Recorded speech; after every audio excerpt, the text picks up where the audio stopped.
اعوذ باللہ من الشیطان الرجیم بسم اللہ الرحمن الرحیم۔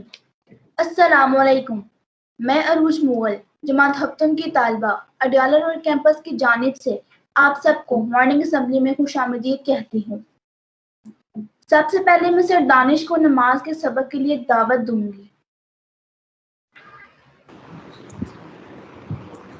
السلام علیکم ورحمۃ اللہ وبرکاتہ۔ میرے ساتھ نماز کا سبق دہرائیے۔ التحیات للہ، تمام قولی عبادتیں اللہ کے لیے ہیں۔ والصلوات،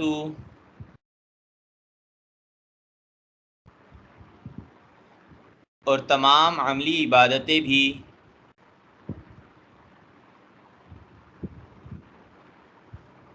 والطیبات،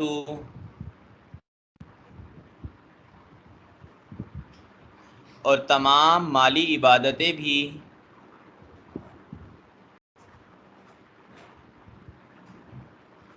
السلام علیکہ، سلام ہو آپ پر،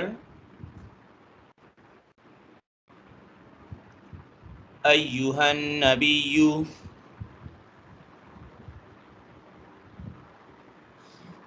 اے نبی صلی اللہ علیہ وآلہ وسلم۔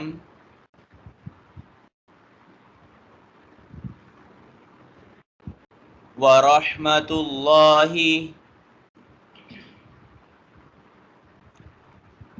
اور اللہ کی رحمت ہو۔ وبرکاتہ، اور اس کی برکتیں ہوں۔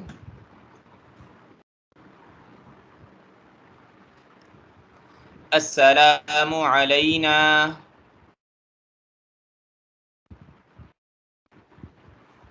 سلام ہو ہم پر،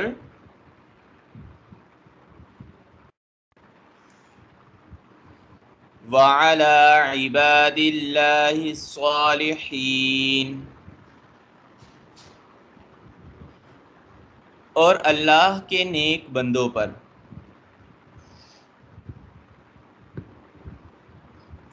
اشہد ان لا الہ الا اللہ،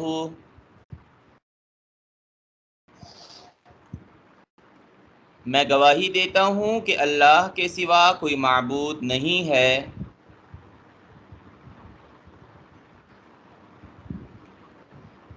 واشہد ان محمدا عبدہ ورسولہ،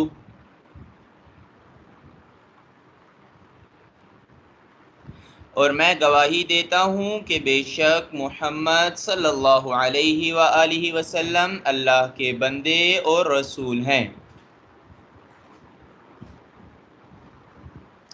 جزاکم اللہ خیر۔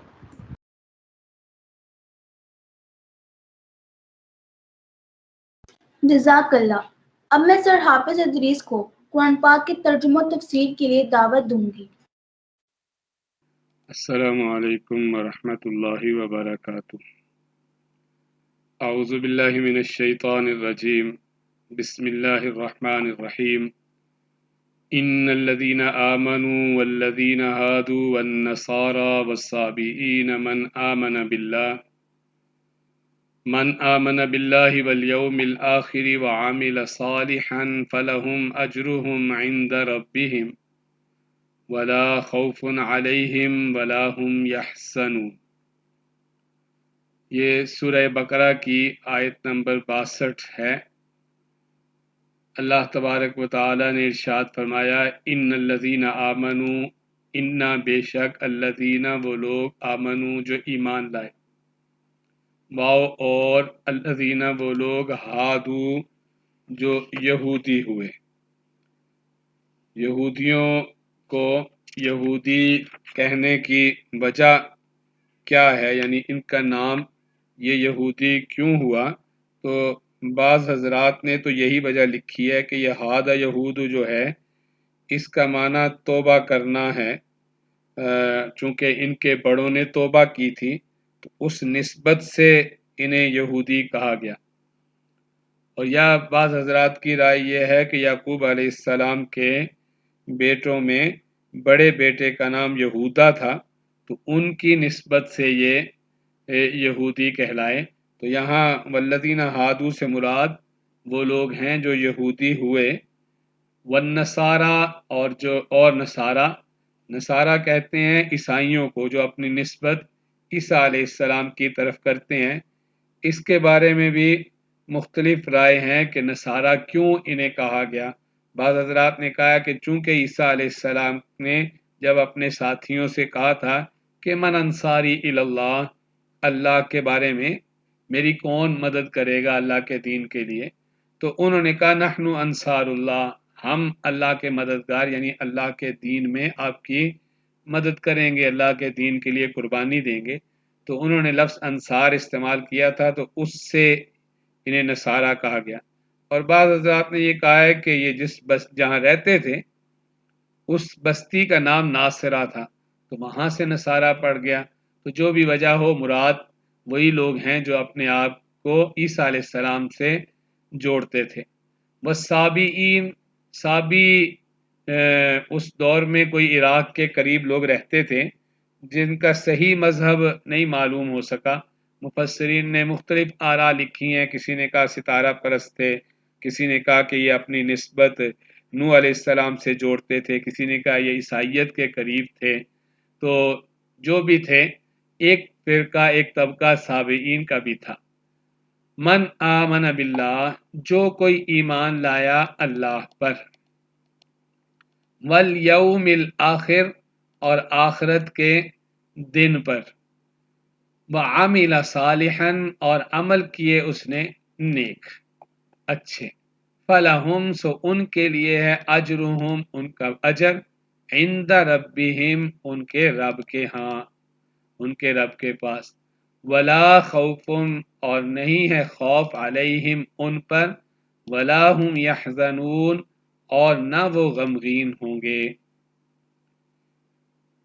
ایک بات ابتدا میں سمجھ لیجئے تو پھر انشاءاللہ اس آیت کو سمجھنا بہت آسان ہو جائے گا کہ اللہ پر ایمان لانے کا مطلب یہ نہیں ہے کہ جس طرح بھی انسان کا جی چاہے بس وہ کہے کہ میں نے اللہ کو مان لیا اور ساتھ میں وہ شرک بھی کرتا رہے، ساتھ میں وہ اللہ تعالیٰ کے ساتھ الیاذ باللہ کسی کو اس کا بیٹا بھی بناتا رہے، اور اللہ کو مان لیا اور اس کے انبیاء کا انکار بھی کرتا رہے۔ ایسا ماننا قابل قبول نہیں ہے۔ اللہ کو ماننے کا مطلب یہ ہے کہ اللہ تعالیٰ کو وحدہ لا شریک مانے، اس کے انبیاء کو مانے۔ اگر کوئی موسیٰ علیہ السلام کے دور میں پیدا ہوا تھا تو اس کے لیے ماننا یہ تھا کہ وہ اللہ کو ایک مانے، اکیلا مانے، یکتا مانے، اور موسیٰ علیہ السلام کو بھی اللہ کا رسول مانے جیسے باقی انبیاء کو ان سے پہلوں کو مانے۔ تو موسیٰ علیہ السلام پر بھی ایمان لائے اور موسیٰ علیہ السلام کے ذریعے جو کتاب آئی تورات اور اللہ کے جو بھی احکامات آئے ان سب کو مانے۔ اور جب ان کے بعد کوئی اور نبی آ گئے جیسے مثلاً عیسیٰ علیہ السلام کے دور میں کوئی تھا تو اب عیسیٰ علیہ السلام کے دور میں جو آدمی ہے اس کے لیے یہ کافی نہیں ہے کہ وہ کہے کہ میں تو جناب موسیٰ علیہ السلام کو مانتا ہوں، بلکہ اگر وہ عیسیٰ علیہ السلام کے پاس ہے یا بنی اسرائیل میں سے ہے، جیسے کہ انہوں نے کہا کہ میں بنی اسرائیل کی طرف رسول بنا کے بھیجا گیا ہوں، تو بنی اسرائیل میں سے ہے تو اب اس کے لیے لازمی ہے کہ اللہ کو مانے یعنی اکیلا مانے، اور ساتھ ساتھ جس طرح موسیٰ علیہ السلام اور باقی انبیاء کو مانے اسی طرح عیسیٰ علیہ السلام جو اس دور کے نبی ہیں ان کو بھی مانے، اور اب احکامات وہ مانے گا جو عیسیٰ علیہ السلام کے ذریعے اللہ تعالیٰ نے بھیجے ہیں۔ جو کتاب انجیل ہے اس کو بھی مانے گا، پچھلی کتابوں پر بھی ایمان لائے گا، لیکن عمل وہ کے لیے اپنے آپ کو تیار رکھے گا کہ جو کوئی عیسیٰ علیہ السلام جو کچھ کہیں گے، اللہ کا جو پیغام ان کے ذریعے آیا ہے میں اسے تسلیم کرتا ہوں۔ اور جب ان کے بعد اللہ تعالیٰ نے جناب رسول اللہ صلی اللہ علیہ وسلم کو پوری دنیا کے لیے نبی بنا کے بھیج دیا، اس سے پہلے تو کوئی نبی علیہ السلام پوری دنیا کے لیے نہیں آئے تھے، اپنے علاقے کے لیے یا اپنی قوم کے لیے تشریف لاتے تھے، اور ایک محدود وقت کے لیے، یعنی آئندہ ان کے بعد جب کوئی نبی آ گئے تو پچھلے نبی کا وہ دور ختم ہو گیا، نئے احکامات جو بھی اللہ کے نئے نبی کے ذریعے آئیں گے ان کو ماننا ہوگا، ان پر ایمان لانا ہوگا۔ لیکن جناب رسول اللہ صلی اللہ علیہ وسلم واحد شخصیت ہیں جنہیں اللہ نے پوری دنیا کے لیے رسول بنا کے بھیجا، اور آپ سے اعلان کروایا کہ انی رسول اللہ علیکم جمیعا، لوگوں میں تم سب کے لیے رسول بنا کے بھیجا گیا۔ اسی طرح ایک جگہ فرمایا وَمَا أَرْسَلْنَاكَ إِلَّا كَافَّةً لِلنَّاسِ، کہ ہم نے نہیں رسول بنا کے آپ کو بھیجا مگر پوری انسانیت کے لیے، یعنی سارے انسانوں کے لیے ہم نے آپ کو رسول بنا کے بھیجا ہے تاکہ آپ انہیں بشیرا و نذیرا، آپ انہیں بشارت دیں، آپ انہیں خوشخبری دیں اور آپ انہیں ڈرائیں۔ وَلَكِنَّ أَكْثَرَ النَّاسِ لَا يَعْلَمُونَ، لیکن لوگوں کی اکثریت نہیں جانتے، یعنی لوگ اس بات کو نہیں سمجھتے۔ تو اب رسول اللہ صلی اللہ علیہ وسلم جب پوری دنیا کے لیے نبی بن کے آ گئے تو اب اللہ کے لیے کے سامنے یہ کہنا کہ جناب میں یہودیت کو مانتا ہوں اور اللہ کو مانتا ہوں، یا موسیٰ علیہ السلام کو مانتا ہوں یا عیسیٰ علیہ السلام کو مانتا ہوں، اور اپنی پسند کی تشریح کر کے اللہ کو ماننا، یہ کافی نہیں، بلکہ اب اللہ کو ماننے کا مطلب یہ ہوگا کہ وہ اللہ پر ایمان لائے بغیر کسی شرک کے، اور اللہ کے سارے انبیاء کو مانے، اور خاص طور پہ اس دور کے یعنی قیامت تک کے لیے اب نبی صلی اللہ علیہ وسلم کا ہی دور ہے، ان پر ایمان لائے جو کچھ حضور صلی اللہ علیہ وسلم اللہ سے لے کے آئے ہیں، ان سب چیزوں کو تسلیم کرے، دل سے مانے اور ان کے سامنے اپنے آپ کو جھکا دے، کیونکہ اللہ نے واضح طور پہ قرآن میں اعلان کر دیا ہے کہ وَمَن يَبْتَغِ غَيْرَ الْإِسْلَامِ دِينًا فَلَن يُقْبَلَ مِنْهُ، کہ جو شخص بھی اسلام کے علاوہ کوئی دین چاہے گا نا، اب وہ چاہے کہ جناب میں یہودی رہتا ہوں، یا اب وہ چاہے کہ میں عیسائی رہتا ہوں، یا کوئی اور اپنا نام رکھے، تو اللہ نے کہا اسلام کے علاوہ کوئی بھی دین چاہے گا نا تو وہ اس سے ہرگز قبول نہیں کیا جائے گا۔ اب ایمان لانے کا مطلب کیا ہوگا؟ پوری طرح ایمان تب ہوگا جب وہ اللہ کو بغیر کسی شرک کیے اس کے ساتھ کسی کو بیٹا بنائے بغیر، بیٹیاں بنائے بغیر، اسے اکیلا یکتا مانے، اور اس کے سارے انبیاء پر ایمان لائے، اور اس کے آخری نبی علیہ الصلوۃ والسلام جناب محمد رسول اللہ صلی اللہ علیہ وسلم پر، چاہے وہ آپ کے دور میں تھا، آپ کے بعد آج کے دور میں ہے، یا قیامت تک دنیا کے کسی خطے میں بھی کوئی انسان ہے، ان سب کے لیے ضروری ہے کہ وہ رسول اللہ صلی اللہ علیہ وسلم پر بھی ایمان لائیں، اور آپ کے ذریعے اللہ نے جو بھی احکامات قرآن پاک بھیجا ہے یا اس کے علاوہ جو احکامات بھیجے ہوں ان سب کو پورے دل سے تسلیم کرے، مانے، تب کہا جائے گا کہ یہ آدمی ایمان لائے۔ یہ اتنی لمبی بات آپ سے اس لیے عرض کی ہے کہ اس آیت کریمہ کی آڑ میں کچھ لوگ دنیا میں اب یہ بات پھیلانے لگ گئے ہیں کہ جناب من آمن باللہ والیوم الآخر کا مطلب یہ ہے کہ بس اللہ پر ایمان لے آیا اور آخرت پر ایمان لے آیا اور عمل صالح اس نے کیے تو چاہے جو مرضی مذہب ہو وہ اس کو آخرت میں نجات اس کی ہو جائے گی۔ حالانکہ یہ بات نہیں ہے، اس لیے کہ یہ ساری باقی آیتوں کو چھوڑ کے ایک آیت کو اپنا من پسند رنگ دینے کی کوشش کرتے ہیں۔ اللہ کی پوری کتاب موجود ہے اور اس کے مختلف جگہوں پہ مختلف چیزیں جو ہیں وہ واضح طور پر سمجھائی گئی ہیں۔ تو اب آخری دور میں ایمان جو ہے اللہ پر، من آمن باللہ کا مطلب کیا ہے کہ پوری طرح اللہ پر ایمان لانا، یعنی اللہ کو بغیر کسی قسم کا شرک کیے ہوئے ماننا، اور اس کے اللہ کو پہچاننے کی جو راہ ہے، اللہ کی مرضی کو سمجھنے کی جو راہ ہے، اللہ کس چیز کو حلال فرماتے ہیں کس کو حرام فرماتے ہیں، اس کو جو سمجھنے کا ذریعہ وہ اس کے نبی علیہ الصلوۃ والسلام ہے۔ تو آخری نبی علیہ الصلوۃ والسلام پر ایمان لائے تب کہا جائے گا کہ وہ من آمن باللہ۔ یہ نہیں ہے کہ وہ یہودی بنا رہے، وہ عیسائی بنا رہے، یا کوئی اور مذہب اختیار کیے رکھے اور کہے میں نے 2 کام چونکہ کر لیے ہیں اور میں عمل بھی اچھے کرتا ہوں لہٰذا میری نجات ہو جائے گی۔ تو یہ وہ نیا فتنہ ہے جسے وحدت ادیان کہتے ہیں، یعنی سارے دینوں کو بس ایک ہی کر دیں کہ جی اسلام میں داخل ہونے کی ضرورت نہیں ہے۔ اس فتنے سے بچنا چاہیے۔ تو اللہ تعالیٰ نے یہاں جو بات سمجھائی ہے، مفسرین کہتے ہیں یہاں 2 چیزیں اصل میں سمجھائی گئی ہیں۔ ایک تو ان کا گھمنڈ تھا کہ ہم ہی بس صرف یہودی جو ہے نا ہم ہی جنت میں جائیں گے، بس باقیوں کو کسی کو جنت میں نہیں جانا ہے۔ تو پچھلی آیت میں جس طرح بتایا گیا تھا کہ ان پہ ذلت ڈال دی گئی اور مسکینی ڈال دی گئی اور اللہ کا غضب اس پر ہوا، تو جیسے وہ صرف ان کے لیے نہیں تھا، جو اس طرح کی حرکتیں جو ان کی حرکتیں بتائی گئی تھیں کہ یہ اللہ کی آیتوں کا انکار کرتے تھے، یہ اللہ کے انبیاء کو قتل کرتے تھے اور نافرمانی کرتے تھے، حد سے نکل جاتے تھے، تو اس طرح کی حرکتیں جو بھی کرے گا اس پر اللہ کی لعنت پڑے گی۔ اسی طرح جو اللہ کی اطاعت کرے گا اس کے لیے بھی کوئی یہ نہیں ہے کہ وہ اس کا نام کیا ہے، اس کا خاندان کیا ہے، اس کی برادری کیا ہے، بلکہ جو کوئی بھی صحیح طریقے سے ایمان لے آئے گا اور آخرت اللہ پر اور آخرت پر اپنے اعمال ٹھیک کرے گا، اس کے لیے سارا کچھ ہے جو آگے بیان کیا جا رہا ہے۔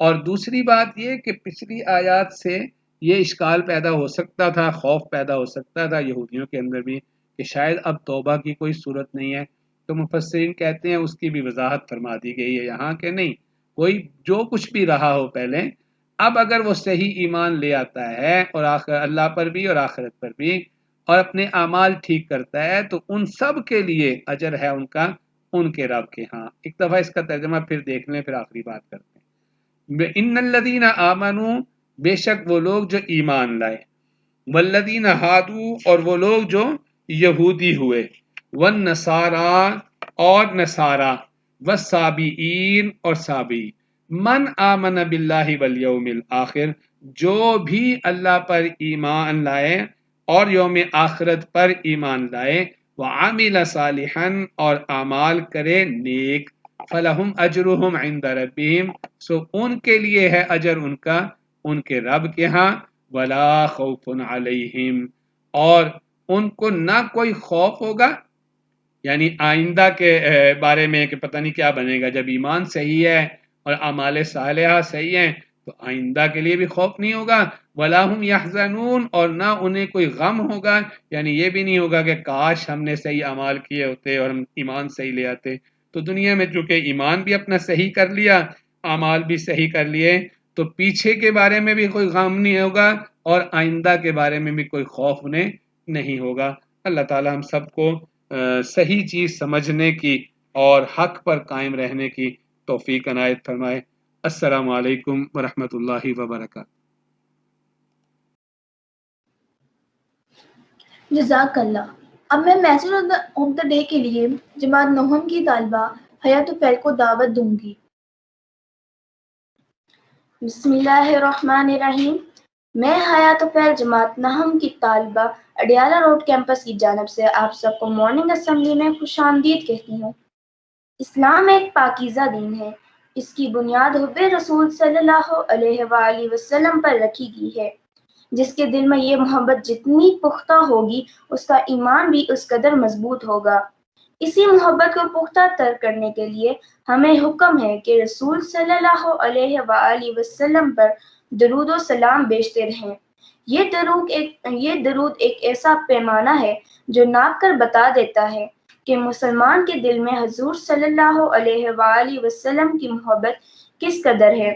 درود وفا کا تقاضا بھی ہے اور دعا کا وسیلہ بھی ہے۔ جتنی رحمت حضور صلی اللہ علیہ وآلہ وسلم پر نازل ہوگی اتنی ہی ہم پر تقسیم ہوتی جائے گی، کیونکہ اللہ رحیم ہے اور اللہ کا نبی رحمت عالم ہے۔ تو رحمتوں کا تجمل، تو شفقتوں کا جمال، تو رحمتوں کا تجمل، تو شفقتوں کا جمال، یہ میری سوچ کا محور نہیں کہ کیا ہوں میں۔ اللہ تعالیٰ اپنے نبی صلی اللہ علیہ وآلہ وسلم سے محبت کرتے ہیں، اور ہم اگر اللہ تعالیٰ کی خوشنودی اور رضا چاہتے ہیں تو اس کا واحد طریقہ یہ ہے کہ ہم اس کے محبوب صلی اللہ علیہ وآلہ وسلم سے محبت کریں۔ ان سے وفا اللہ تعالیٰ کی محبت کی دلیل ہے۔ قرآن پاک میں اللہ تعالیٰ فرماتے ہیں، اے نبی لوگوں سے کہہ دو اگر تم حقیقت میں اللہ سے محبت کرتے ہو تو میری پیروی کرو، اللہ بھی تم سے محبت کرے گا اور تمہاری خطاؤں سے درگزر کر دے گا، وہ بڑا معاف کرنے والا اور رحیم ہے۔ یہ آیت بتاتی ہے کہ اللہ تعالیٰ کی محبت کا راز نبی کریم صلی اللہ علیہ وآلہ وسلم کی اطاعت میں پوشیدہ ہے، اور اطاعت کا مطلب محض زبانی اظہار محبت نہیں بلکہ عملی اظہار ہے، یعنی ہر اس بات اور عمل سے محبت ہو جسے حضور صلی اللہ علیہ وآلہ وسلم نے پسند فرمایا، اور ہر اس چیز سے نفرت ہو جسے حضور صلی اللہ علیہ وآلہ وسلم نے ناپسند فرمایا۔ گویا حضور صلی اللہ علیہ وآلہ وسلم کی پسند کو اپنی پسند بنا لینا ہی رضا الہی کی واحد دلیل ہے۔ اس میں ہماری ایمان کی شگفتگی ہے۔ کاش تیرے چشمہ ہواں تک آ پہنچے کبھی، کاش تیرے چشمہ ہواں تک آ پہنچے کبھی، یہ سرابوں سے سرابوں تک بھٹکتا آدمی۔ تاریخ شاہد ہے کہ با وفا مسلمانوں نے ہر دور میں حضور صلی اللہ علیہ وآلہ وسلم کی تعلیمات کے پرچم کو اپنی جانیں دے کر اونچا رکھا۔ انہوں نے وفا کی تاریخ اپنے لہو سے لکھی، وہ شمع رسالت پر پروانوں کی طرح قربان ہوتے رہے۔ ناموس رسالت کے لیے سر کا نذرانہ پیش کرنا ان کے نزدیک زندگی کی سب سے بڑی سعادت بنی رہی۔ نتیجہ یہ ہوا کہ وہ خارزاروں میں باغبانی کی بنیاد رکھتے ہیں۔ وہ آندھیوں کے مقابل آئے، زلزلوں سے ٹکرائے، بجلیوں سے الجھے اور تلواروں سے کھیلے۔ یہ افسانہ نہیں بلکہ حقیقت ہے جس کے سامنے ہر دور کی تاریخ جھکتی ہے۔ دنیا کی کامیابی کوئی دلیل نہیں ہے کہ ایسے انسانوں سے اللہ تعالیٰ خوش بھی ہے۔ اصل کامیابی آخرت سے تعلق رکھتی ہے، اور دنیا آخرت کے مقابلے میں حقیر ترین متاع ہے۔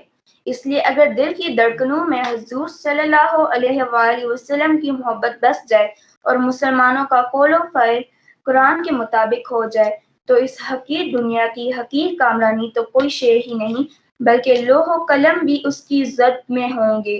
گویا اللہ تعالیٰ کی رضا اس کی رضا ہو جائے گی، اس کی ہر تدبیر اللہ کی تقدیر بنتی چلی جائے گی۔ اس لیے بقول علامہ اقبال، کی محمد سے وفا تو نے تو ہم تیرے ہیں، کی محمد سے وفا تو نے تو ہم تیرے ہیں، یہ جہاں چیز ہے کیا لوح و قلم تیرے ہیں۔ شکریہ۔